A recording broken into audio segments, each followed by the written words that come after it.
Good afternoon, and welcome to the webinar, The Taxonomy of Student Veterans, TSV, a data codebook for analysis and quantitative research.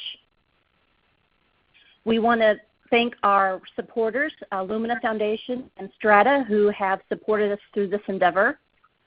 And I'm Sarah Appel, the MCMC manager at the Western Higher Education Compact, and I'll be moderating today's session. Just a couple of housekeeping rules. Questions, of course, will be submitted through the chat feature, and we will do follow-up as necessary. A simple overview: the mission of the Multi-State Collaborative on Military Credit, MCMC, is to facilitate an interstate partnership of 13 states and to translate competencies acquired by veterans through military training and experiences toward college credentials. States exchange information and share best practices in the areas of articulation of credit, certification and licensure, communication, and data and technology. Project goals include assist states, post-secondary institutions in aiding military-connected students with critical life transitions from the military to post-secondary education and then from post-secondary education to civilian employment. Increase post-secondary education completion rates by creating models for the consistent, transparent, and effective awarding of credit for military training and experience that can be scaled regionally and nationally, thereby lowering the cost of education and reducing the time to completion. Establish a strong network of support, communication, documentation, and data collection among institutions and organizations for the purpose of promoting shared interest and tracking the efficacy of efforts to enhance military-connected students' educational successes. We have 4 knowledge communities at MCMC. They are the articulation of academic credit, communication and outreach, data systems and technology, and licensure and certification. We're very happy to have with us today Dr. Dion Daly, who is the Chair and Associate Professor of Veteran and Military Affiliated Research Center at DeUville College in New York, and Dr. Bonnie Fox Garrity, who is a Professor of Business and also works at the Veteran and Military Affiliated Research Center at DeUville College in New York. And now I will ask our presenters to take it away. Thank you. We're delighted to be here. Thank you for giving us the opportunity to talk. We're honored for this chance, and it's what we like to do. It's the information we like to talk about. So thank you for spending the next hour with us. Just some introductory remarks, just so you get an idea of who we are and where we're from. We're both professors of business at DeUville College. DeUville College has around 3,000 students, a lot of healthcare-related professions. There's also a business department, IB, MBA courses. We are named after Marguerite DeUville, who was a Sisters of the Grey Nuns of the Sacred Heart, so there's a long tradition at the College of Service and of giving, and we have a strong relationship with Canada. So for those of you who aren't New York State, we are not New York City. We're about a 6.5, 7-hour drive from there. We are in the far western part of New York State near the Great Lakes. So Toronto is only an hour and a half drive for us. I can see Canada out my window. We're located right near the Peace Bridge. So Canada's 15 minutes away. So this kind of gives you a little bit of idea of what the school is and where we're located. So just some brief comments on why we have a research center, a veterans research center here. Well, we happen to be nicely situated 2 blocks from what I used to call a reserve center. It's now called a NOSC, a Navy Operational Support Component. So there's a large contingent of military reservists that drill there. We're also directly across the street from the Buffalo Armory. And just to give you an understanding of the dynamic in New York State, New York State, upstate New York, so that's outside New York City, only has about 36% of the state's overall population, but 57% of the population of veterans in the state. Okay, so there are a large percentage of the veterans, well over half of them, are concentrated in upstate New York. So that helps us then. So there's a lot of veterans around, and we tend to have veterans from all different time frames and different types of service who attend our schools in the area just organically. So let me talk a little bit about the Military Research Center. So Dr. Fox-Garrity and I are business professors, but the Research Center is separate from the business department. And our mission is we have up here is to, I just want to read parts of it, is to encourage, support scholarly activities. So we do our own research, and what we're talking about today is an example of research that we publish, but we also see ourselves as facilitating research, having conversations. We facilitate research of student veterans on campus. We research it off campus. We also are always looking for opportunities. We're very good at data geek stuff and analyzing data, and if there's any opportunities for that, we're always seeking that. And our definition of veteran is fairly inclusive, and I'll get into this why later, why it's so inclusive. But we include active duty members, reservists, National Guardsmen, veterans, dependents of veterans, and survivors, and others that we might call military affiliated. So we'll come back to that later, but it's important to understand that it's an inclusive definition, and there's a and hopefully by the time we finish this presentation, it will make more sense why that definition is so inclusive. Okay, so as I mentioned, Dr. Fox-Garrity and I just wanted to explain how did we get here. So Dr. Fox-Garrity's background, and I forgot to mention, she's here. I'll do most of the talking. If you want to say hi, you just hello. Okay. She usually, I usually speak much for this presentation, and then you know, we're around at the end for questions and whatnot. But she is here. But if I can go back in time a little bit, where we got started is Dr. Fox-Garrity had been doing research. She does a lot of different research and a lot of different research areas, but at the time she had been researching for-profit schools. And my background, even though I'm retired from the Navy, my background is I was a hall director in a previous life. I was a residence hall director. I have a master's degree. One of my master's degrees is in student personnel administration. So my background, my research interest was in student retention, persistence, and how do we make the learning environment better, the living and learning environment better for students so that they succeed, mature, and graduate. So we had different research interests. But then the Harkin report came out, and it started us talking. And I think it's important. I want to read the title because I call it the Harkin report, but I think the title is even more educational for us to understand. So the title of the Harkin report was actually For-Profit Higher Education, the Failure to Safeguard the Federal Investment and Ensure Student Success. So they profiled 30 for-profit schools and, you know, picked on for-profit schools. But in general, the report didn't have positive things to say about for-profit schools. And I'm not sure if all of it was fair or not, but it started us having this conversation. It linked Dr. Fox-Garrity's research with for-profit schools with my research on retention, and where it overlapped was this idea that there are VA funds and schools are receiving them, and where are they going?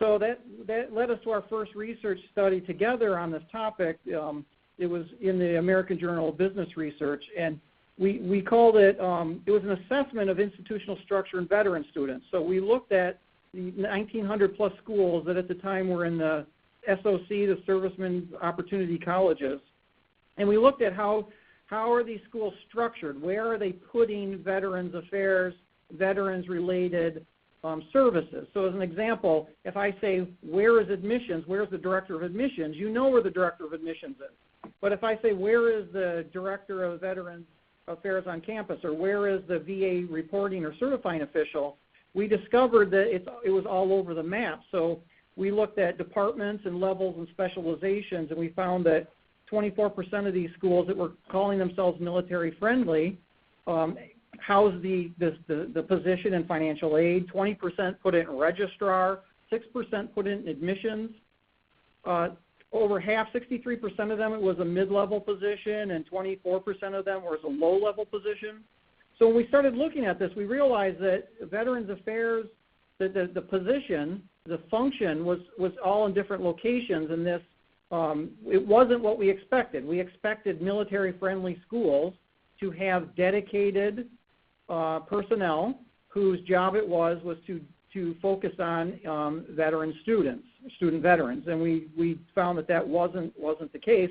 And 71% of all of the people with that function, it was a collateral duty in addition to what their main job was. It was a collateral duty. So there had been a report that had come out during that time from McBain, Cook, and Snead. It was from ACE, and it looked at, it was called From Soldier to Student, and there was a second one, Soldier to Student 2. And it looked at how can we assess these gaps for veteran students, and how can we improve their chances for success. And it argued, which was in line with our thinking, that there was a need for veterans offices on campus, a veterans lounge, a place.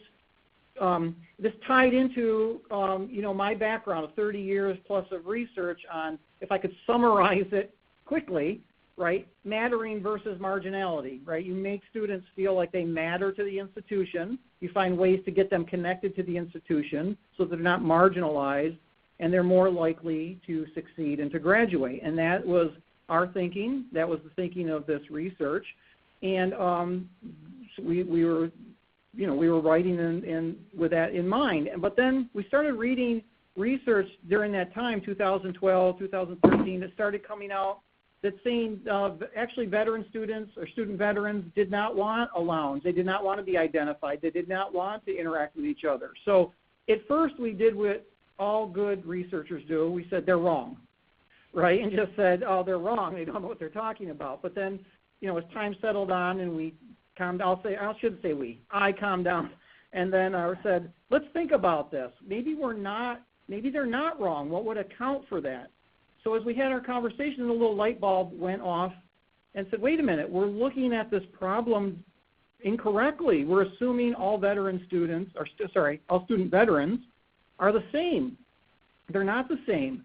So this little light bulb went off, and that's when Dr. Fox-Garrity said, that means we need to create a taxonomy. So we started creating the taxonomy, and it led to a whole bunch of revelations.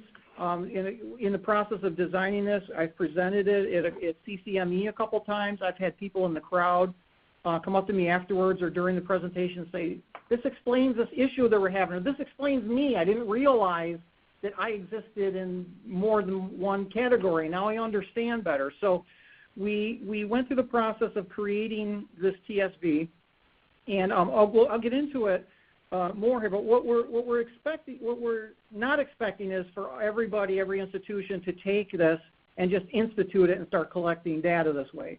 But what we're hoping is that people in different institutions will start viewing the problem now in the manner that we view it, so that light bulb goes on for you the way it went on for us.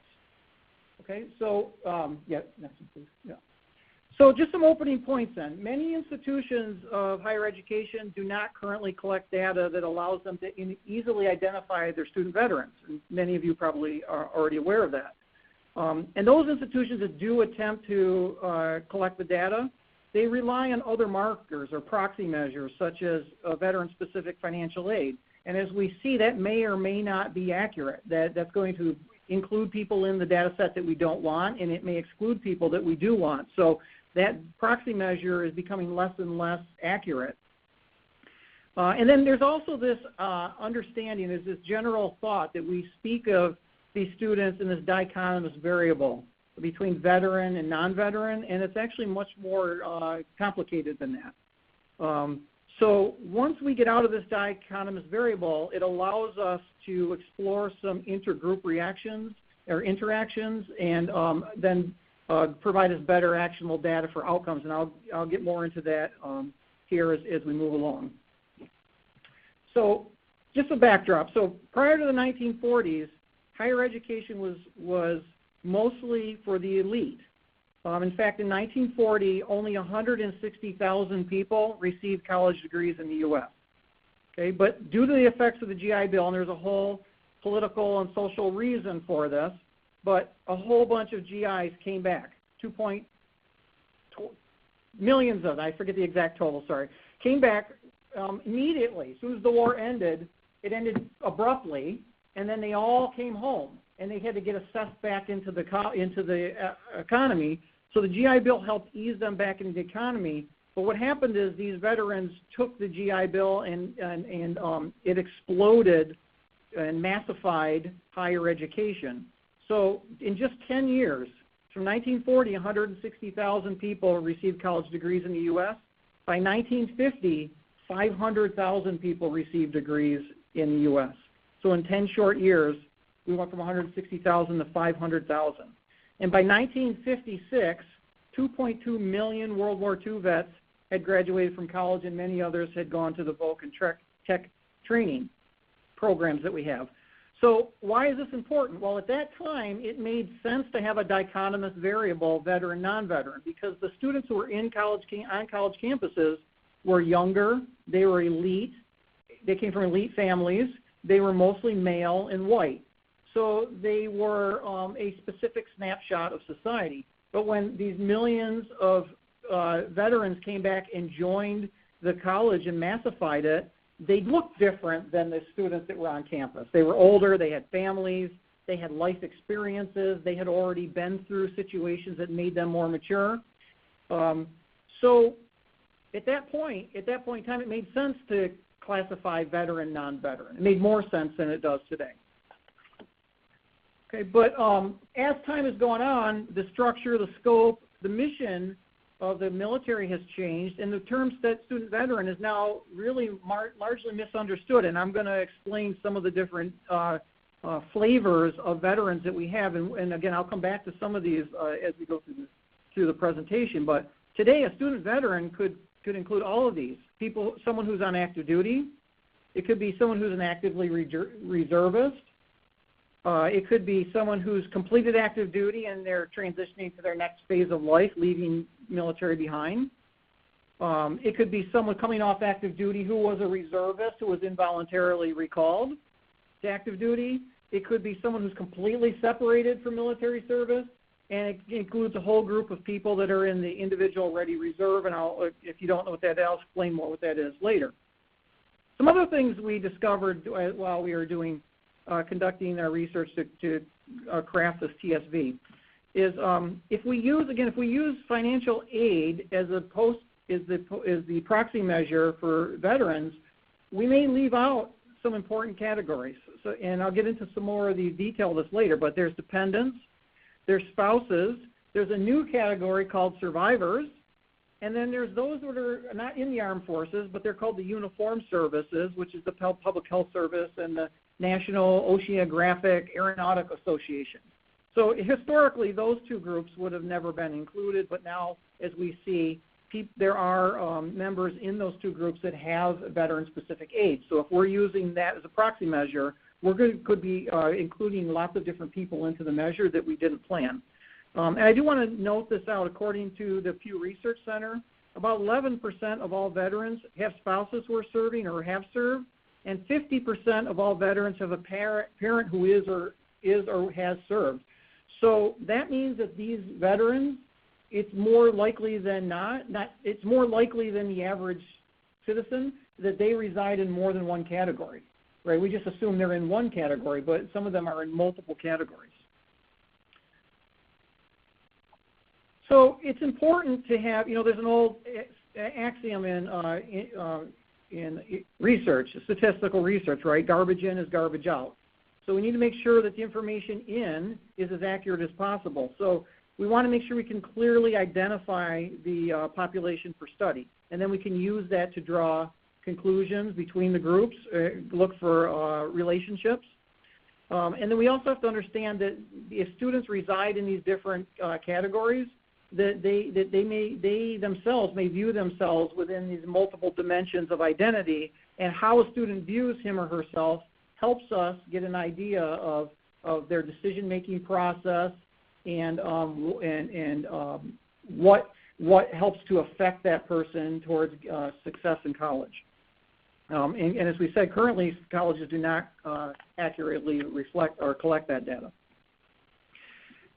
So student veterans are not a homogeneous group. They exist in other subsets. So I'll use myself as a personal example for this. So this program I don't think exists now, but I delayed entry into the Navy in February of my junior year of high school.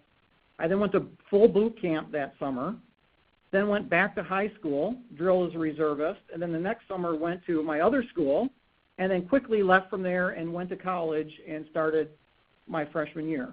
I'm positive that the school did not know that at 18 years old, I was a veteran who had been through 2 schools and already had almost a year and a half of military service. They counted me as a first-term full-time freshman, which is what I was.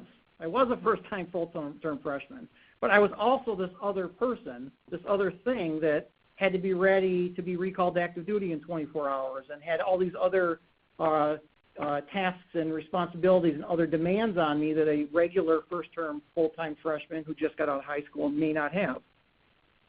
That is a simple example. That has exploded in the number of possible scenarios of multiple dimensions that we have in today's world. So this idea that we have veteran and non-veteran doesn't allow us to fully explore this topic. So the TSV then is something that is you'll see will help us identify these subgroups a little bit better.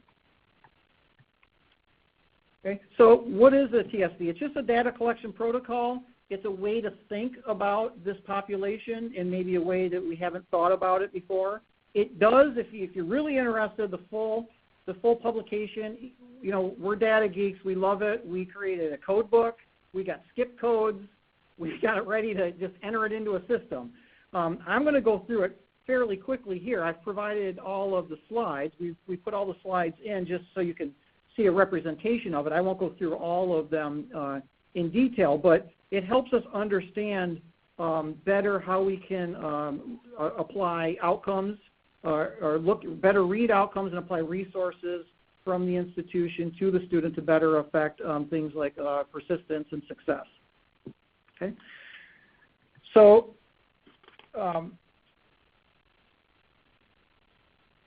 Okay, so yeah, I'm sorry, I was a slide behind. Yeah.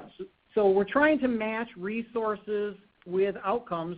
So just like we do with first-term freshmen, right? We have freshman orientation courses. We have programs for at-risk students, right? We apply institutional resources to identified groups, and then we try to use that to promote outcomes.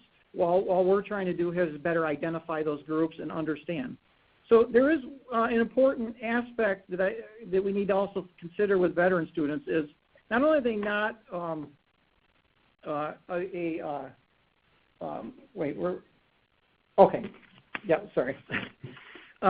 So we're going to go through the code book here, and again, there's a lot of detail in the presentation in the full publication, but I'll skip over it. I do want to mention one aspect. It can look like it's a lot of data capture. For the majority of your students who are not veterans, they'll just answer one question. So very few of the students will answer all of the questions in the TSV. It splinters off, and you can't see all of that well in the presentation because it's hard to put all of the skip codes in there. But it's not a large number of questions that are asked. Okay, so can we go to the? Yep.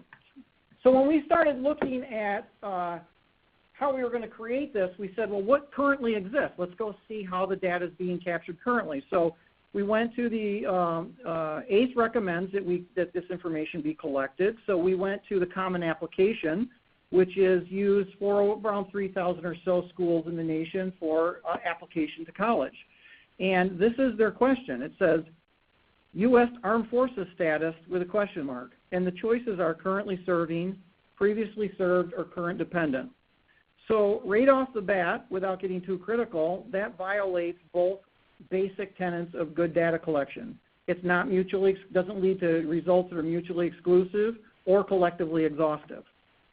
So there are items that are missing from that. Uniformed services, survivors, people that reside in more than one category.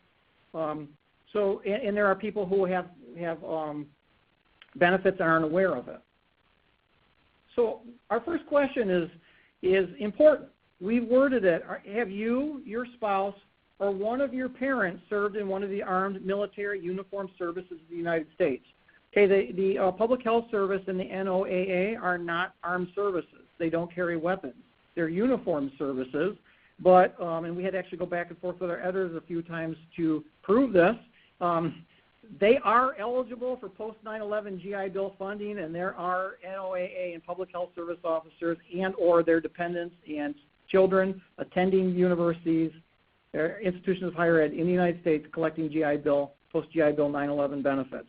So they need to be included. And then we started asking this question, and we discovered something amazing. There were people that didn't realize they had benefits. So they would never have answered this question affirmatively because they don't have an armed forces status. But their parents did, one of them or both of them, and they didn't realize that their parents had it. And in the current flavors of GI, post-9/11 GI Bill funding, it keeps changing, but some of them, the benefit can be left to the children. So the child may have it and not even realize the student that they have that benefit. So we discovered a whole bunch of students that had benefits just by asking this question that we weren't aware of that they had it to begin with. Okay, so just drilling down a little bit more then, we want to know, are you a dependent? Are you a survivor? We'll get into that more in a little bit. Have you served in the past? Are you currently serving? Okay, so some of these I'm going to skip over quickly. Just I want to spend some time on some more what we consider more of the important questions. Okay, so now let's choose the best category. Mark all that apply. Some people are spouses and they are they're dependent. Some are children and spouses. Okay, so people reside in more than one category. Survivor is a new category. It's for people who are spouses whose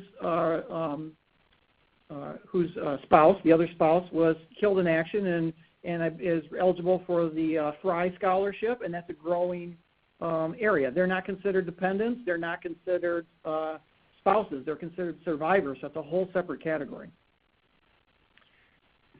Okay, and then do you plan on using your benefits? Because there are people that don't want to use their benefits right now. They're saving them for graduate school, or they've used some of the benefits and they want to save them, or they're waiting for the law to change. This happened to me at the end. The law didn't change in time before I retired. I wanted to leave my 18 months that I had requalified for to one of my children, but it didn't change in the time. So I was waiting, right? So maybe I don't want to use it. Maybe I'm making the calculation that the law is going to change and allow me to leave it to my child.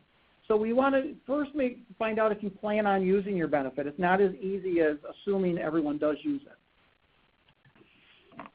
Okay, and then just if you know the benefit, which one that can help us. What we have to understand is some of these students have more than one benefit, and it's really important to get an idea of what their intentions are. Okay, number 6, we put all these on here just so, first, we don't really know there's very little research on whether a branch of service means anything. So from a research perspective, we'd like to know, does your branch of service in your rank, we're going to see rank next, do those things have anything, are there any relationships between that and other outcomes? We don't know. But it's important. Here's the branches of service: Army, Navy, Air Force, Marine Corps, which is technically part of the Navy but separate, right? National Guard, Merchant Marine, we'll come back to them, which is important. Public Health Service, Coast Guard, NOAA, and other. Maybe we forgot one. Okay, rank. We don't know a lot about rank and its relationship to educational outcomes, so we suggested we collect it. Historically, enlisted members were the lower educated, lower level jobs, and the officers had degrees and were the higher level jobs, and warrant officers were somewhere in the middle. They didn't have degrees, but they had years of technical expertise. That's not the case in today's military any longer. We have enlisted members that have advanced degrees and much more work experience and knowledge than officers. In fact, when I was recruiting, I used to have a poster in my office that showed, here's Bob and here's Mary. And in the civilian world, Bob's the civilian, and Bob's the boss and Mary's the employee. But on drill weekend, Mary is now the commanding officer of the unit and Bob is her chief. And it's a complete role reversal. That's not uncommon in today's military. That would have been unthinkable in the World War II, post-World War II era. So maybe there's something there with rank. We really don't know because we've never really looked at it as a research variable. Okay, so question 8 is one of the most important questions I think that we believe needs to be asked. And we'll come back to it a few times here and show some examples. Because it gets to the heart of student motivation and decision making, and it helps us better understand why students act the way they act, or why they make certain decisions that they make. So we have all these different flavors of veterans. We have those that are no longer serving, completed their 6-year military service obligation, and they're separated from service. So their chances of getting recalled to active duty are slim to none. In fact, I believe in the pecking order of getting recalled, they come after the draft. They come at the very end. You get in, you serve your time, you get out, you're at the very end of the pecking order. So the chances of them getting ever recalled to active duty don't exist. We have people who are on regular active duty that are receiving active duty benefits. They will most likely get moved every 2 or 3 years. So that is part of their normal rotation, so that can affect some of their decisions. We have those who are retired, not yet receiving retirement pay. We have those who are retired and receiving their retirement pay. We have those who are actively drilling reservists that could get recalled or mobilized, and we'll come back to that in a minute. We have non-drilling reservists. So we have this category called the IRR where people sit sometimes in there for years. Merchant mariners are a special group. They can spend their entire career in the IRR. So they exist as this overflow expertise. They're people that can captain ships and large seaworthy vessels that we are civilian, but if we need them during an active war and we're desperate, we can call them in. We can bring them in under our fold. So there are merchant mariner officers that are just civilian merchant mariners and spend their entire careers, if they want, in the IRR. Some actually drill as reservists, some don't. A whole different category of potential veteran. And then we have those who are in training programs and medical residency programs. So we'll come back to the importance of that one later. Also, we want to know whether you've recently transitioned from active duty or not, because particularly students within the first 180 days of coming off active duty, they tend to have issues like pay issues or disputes with the VA over their disability percentages, or they're still recovering, or they're still feeling the effects of, we have a gentleman who comes in to speak sometimes for us who graduated from our program who had been in Afghanistan, and in his going away party, a suicide bomber tried to blow up everyone in the room, and the vest didn't go off. And then 3 days later, he's sitting in a class listening to people complain about being too busy in class, and literally needed to talk to somebody, like just issues that happen in those first 180 days that are different than students who have been out for longer. And that's a standard, that 180 days is a standard mechanism for measurement that we use in a lot of different areas. So, okay, so question number 10 then. We want to know, are you a reservist coming back from active duty, or are you an active duty member? And we're using this term transition, but we really don't like it. We can't find a better word. But if you're a reservist coming off active duty, you left your life behind and you're coming back to resume the life you left behind. There's not really a transition to the next phase of life. If you're an active duty member, you're coming off active duty. If you're getting out, you kind of left it behind, although you may have friends and relatives and family still there, so you don't leave it behind. Or you're transitioning off active duty and you're going into the reserves and can be recalled to active duty, so you're not leaving it behind. So we really don't like that word transition, because they don't transition in the same manner that first-term freshmen transition from high school to college. And we need to not think of it to transition that way. And there's been some research in the past that has thought of that transition in that manner, and the transition doesn't happen like that. That's our contention. Okay. Question 11, just basic. Have you served in a combat zone? There's different opportunities. We have a combat scholarship that's specifically for people who served in that capacity. Won't spend a lot of time with that. So number 12. Okay, so again, we're trying to get at, do we know which active duty benefit that you're using? And that helps us drill down a little bit more on, you know, what flavor of student veteran you are. Now, we recommended as part of our presentation that are part of our publication that we include this at the beginning, up front, because we want to know the student's story from the beginning, and in particularly, we want to collect this information early, especially if we're dealing with financial aid issues, right? And as we're going to see, some of these decisions are irrevocable. They need to be made correctly at the beginning before the student comes here, and if we make them wrong or the student makes them wrong, that can have devastating effect, or it doesn't at least maximize the student's benefit. And we'll get to more of that a little bit later.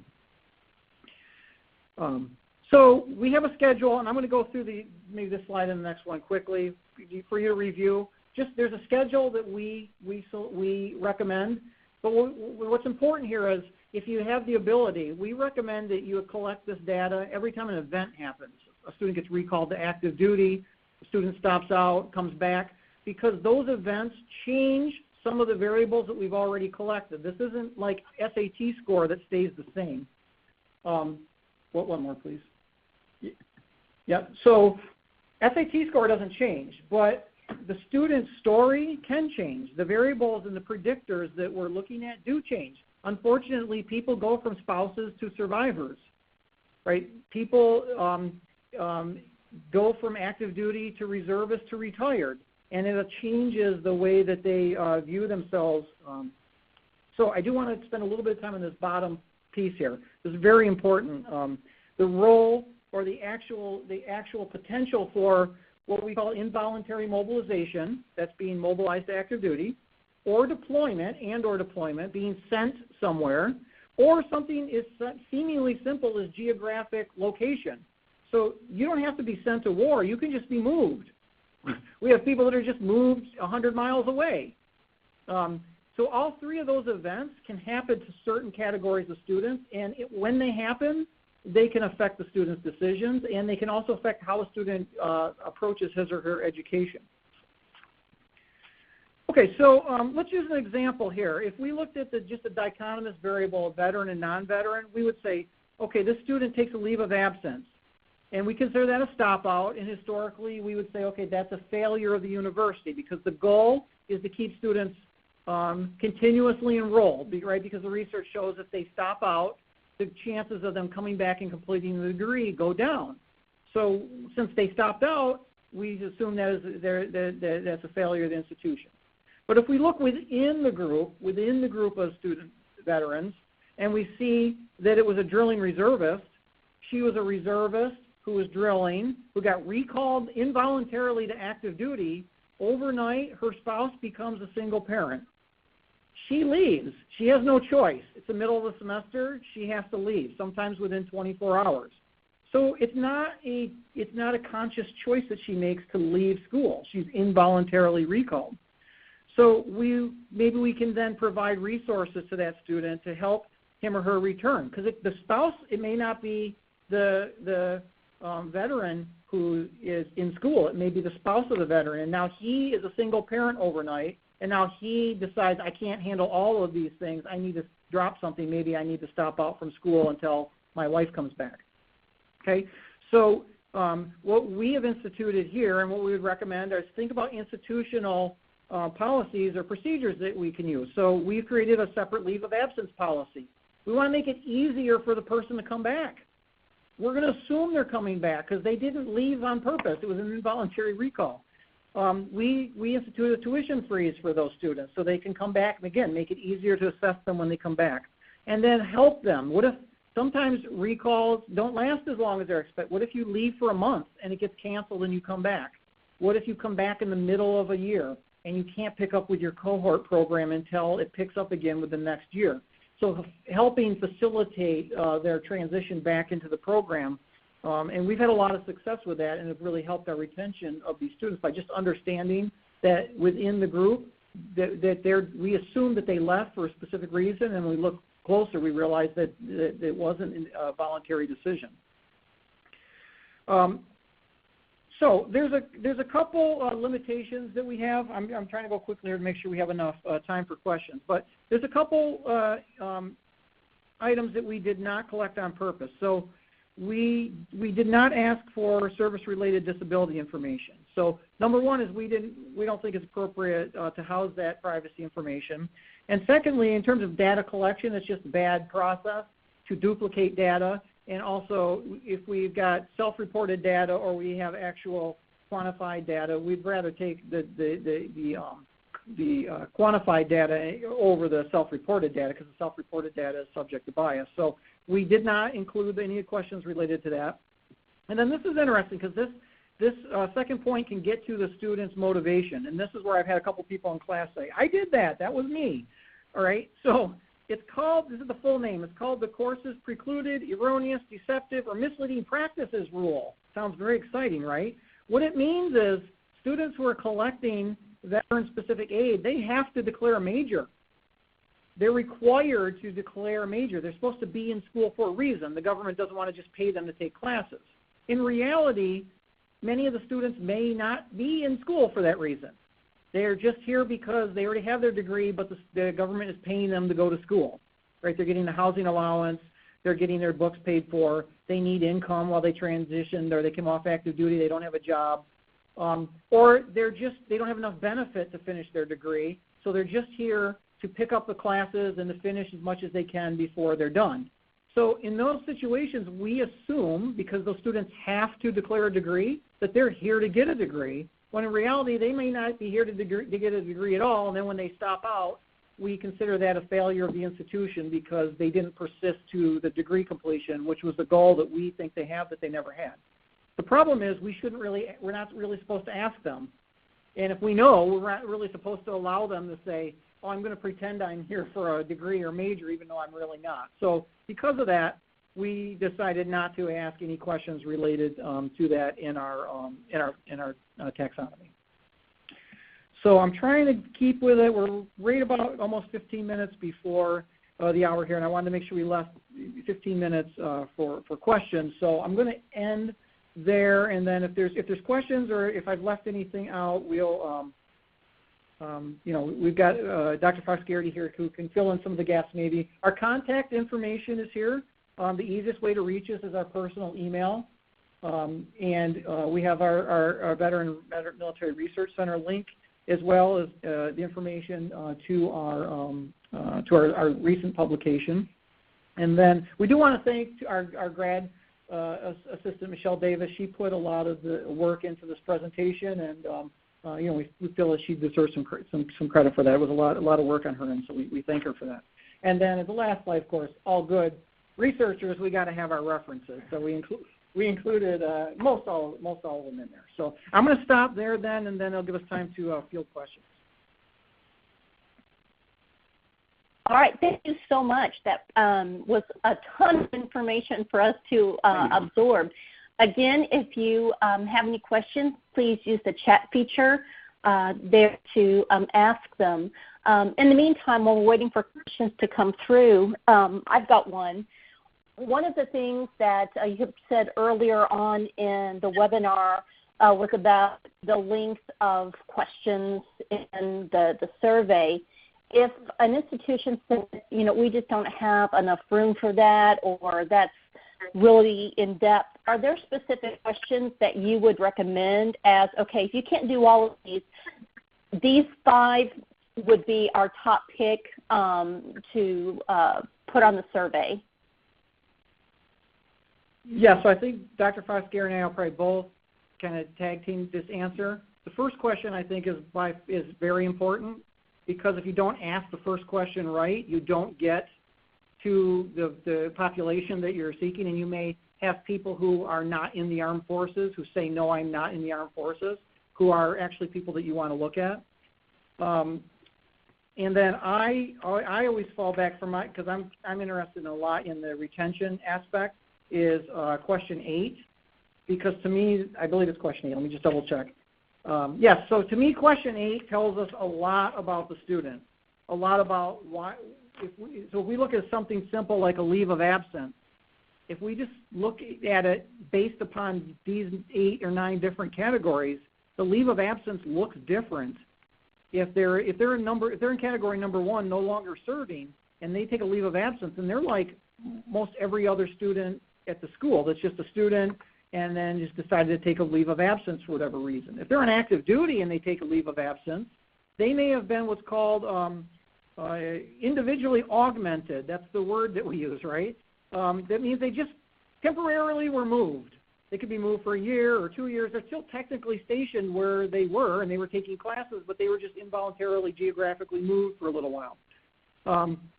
So as we keep looking in, the different categories in question 8, it can really help us understand just basic functions or basic decisions like, why is a student taking a leave of absence? Or the opposite, why is a student taking massive credit loads? Is there a reason for that? Are they trying to finish in a certain period of time? So to get started, I say 1 and 8 are very important to me. Yep. I would add in that question number 2 is what splits the survey. So the response to question 2 is where the skip coding really starts, and 2 is where we determine, are they a dependent, spouse, or survivor, or have you served in the past, or are you currently serving? And that would be a great way to segment the responses that you got to answer number 1. So I would definitely recommend having question 2 in there, and then as you needed further information from students, you could follow up individually if you didn't include the other questions. So just to be clear, the tree or the branching as it would work, everybody is asked question 1. If someone says no to the number 1 question, which is, have you, your spouse, or one of your parents served in the armed/military/uniformed services of the United States? If you answer no, you're done with the survey. But if you say yes, question 2 then splits you off between you served or are serving versus dependent, survivor, spouse categories. So any individual is not going to answer all 13 or all 12 of the questions. They're each going to get a subset of those. And it's really important that we understand and we can see the student in these multiple dimensions or multiple views, because there are students that have multiple availability of aid. And once they make a decision and taking one or not the other, so they take post-9/11 GI Bill funding and they don't take voc rehab or something else, that's an irrevocable decision. So it could have massive consequences. So it's important that we understand up front, are you in more than one category, so that we can better advise you and better plan out what the best decision is for you in terms of your financial aid package. So I think that's enough. Those are the 3 or 4 really important questions, I think. Great, thank you. This is so well put together. Have you worked with any national organizations to really promote the use of the survey? Not yet. That's what we're doing. That's why we're doing these here. We're open to have those conversations. So, we haven't done that yet. No, we're giving these presentations and trying to get the thinking and the idea and the word out. And we are using some of these, even our own internal. So we don't have enough space to ask all of the questions. So we try to ask it kind of outside the system a little bit at our school. But no, we haven't yet. But we're completely open to, if anyone has that as an opportunity, we're ready to go. Awesome, because I was thinking about organizations such as ACRO, AIR, who does institutional researchers, different things along those lines. Have you done any work with the National Student Clearinghouse? We have not, no. Okay. All right, very good. Jotting that down, though. Great idea. Yep. Thank you. Wonderful. I think in response to that, the one audience that we obviously have is the institutional researcher and or an institution gathering data. We also have a strong interest in researchers who are researching student veterans. And we do believe that the taxonomy can be used in both of those categories and would allow for much better discussion of research results so we understand the underlying population that we're studying during our research studies. So yes, I think any of the national groups that we can get involved in would be helpful in that respect as well. Great, great. Any closing remarks that you would like to summarize?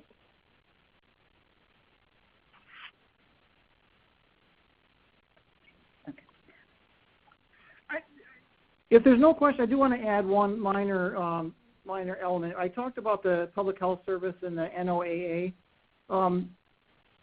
That is an individual institution's decision whether they want to count those groups as veterans or not. Some schools do, some don't. Some people consider them veterans, some do not consider them veterans. But it's important to know that they do collect, or they are eligible to collect veteran-specific aid. So we have to at least identify them and know who they are. If we don't want to include them in our IR research, in our IR functions or our research, we need to exclude them. And if we do want to include everyone, we need to know they exist and then include them. So those are two fairly new groups that historically would have never even been considered under the term, quote, veteran. That's true. That's true. We did actually get a question in. Any engagement with the researchers from Student Veterans of America?